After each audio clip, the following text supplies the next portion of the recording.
வள்ளிபுரம் கோயிலுக்கு வந்திருக்கோம். ஷைலோ, சந்திரா, லிங்கா, இது வந்து டியோ ஒரு ஐஸ்கிரீம் இருக்கு பாருங்க. அங்கால வந்து சந்திரா, இங்கால வந்து பாத்தீங்கன்னா இது வந்து நான் வேற சொன்னடா, இவன் வேற. காசு என்கிட்ட இல்ல.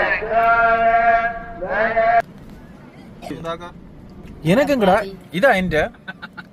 So this is mine. என்னடா இவன் இது வாங்கியிருக்கான், அவன் அது வாங்கியிருக்கான், தம்பி அது வாங்கியிருக்கான், ஜானு நீ என்ன கப்பல வாங்கி வச்சிருக்க? நீங்களே பாருங்க.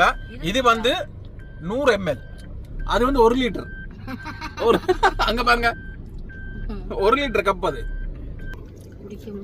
குடிக்காது. இங்கதான் நான் குடிக்கிறேன். நீ இதுல கொஞ்சம் ஐஸ்கிரீம் குடி. நாவல் பழத்தை சாப்பிட்டு குடிக்கலாமா ஐஸ்கிரீம்? உயிருக்கு ஆபத்து இல்லையா?